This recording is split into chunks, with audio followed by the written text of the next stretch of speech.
Everyone, including you, has a story about who they are. Only it's not a story about who you are, it's a story about who you have been until now. And as the saying goes, if you always do what you've always done, you'll always get what you've always gotten. So in today's episode, we're talking about the stories that you're still living by. Stories that are serving you or sabotaging you, what they are, how you got them, what the cost is, and if you want to change them, how do you go about that? So if you're ready, you know what to do. Grab your brew and let's dive right in.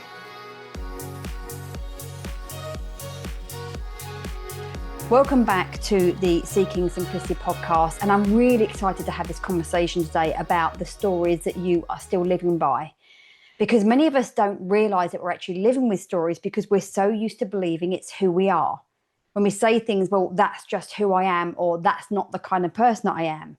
It's always been this way. I've always been this way.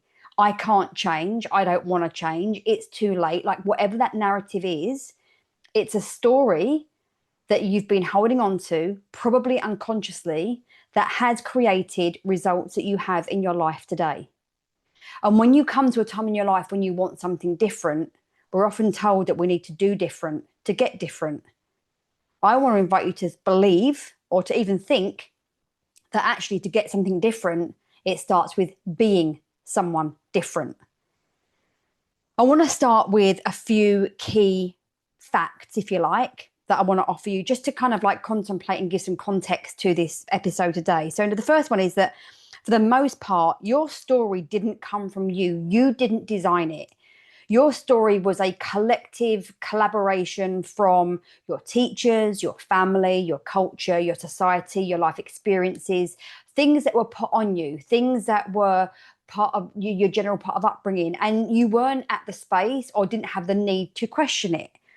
Oftentimes people aren't even aware of these narratives until there is something different they want in their life and they're struggling to create it. And through coaching, they start to realize that they're holding on to these stories that are sabotaging them rather than serving them. So I hope that that first thing just even gives you a little bit of space to breathe when you realize that you didn't create it. Your life has been a creation of them, and now you get to choose. The second thing feeds back to something I said in the intro about if you always do what you've always done. And that is who you are is what you do. Who you are is what you do. So therefore, if you keep being who you've always been, you'll keep creating the results that you have in your life right now, good, bad, and ugly. So instead of saying if you always do what you've always done, you'll always get what you've always gotten, maybe you could start practicing if I always be who I've always been, I'll always get what I've always gotten. And so we have to look at who we are being in terms of the creation of the doing that comes from that. And ultimately then, if you want something different, you've got to be someone different. Now, the reason that I think this is great for you if you're listening to this is I'm going to assume that you two are in a season of your life, whether it's the autumn season or another season, but particularly the autumn season, the midlife, is the perfect time to decide to be different.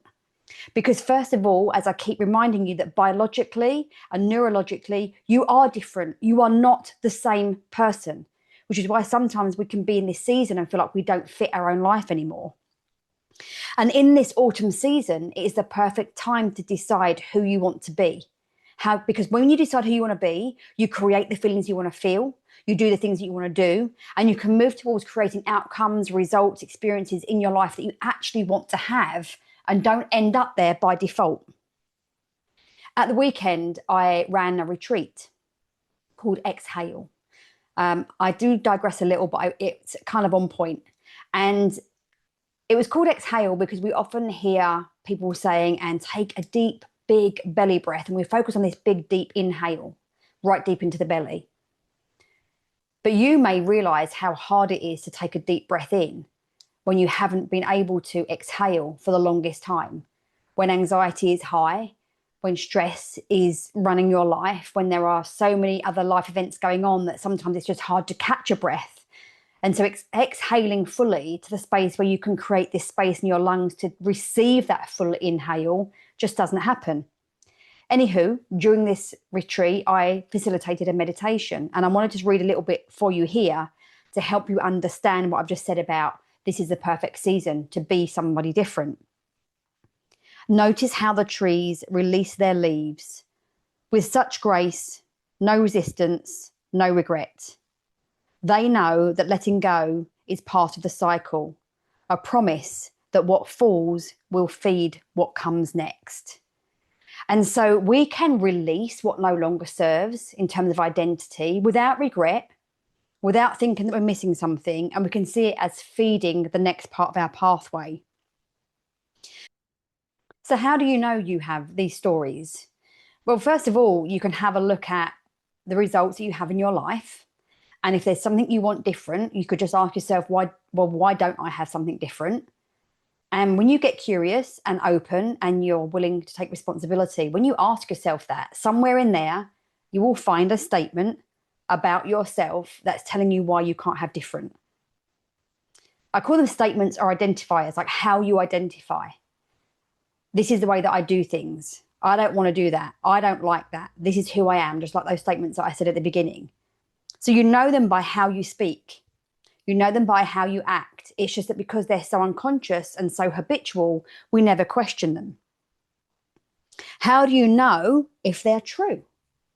Well, a belief is a perception and not a fact. So most of your identifiers or your statements are not true. They're just a fact. So let me give you an example. A fact is that I am 5'3.5". A perception is I'm no good with figures, as an example. Or a fact is that I'm a twin. A perception is that my twin is more cleverer than me.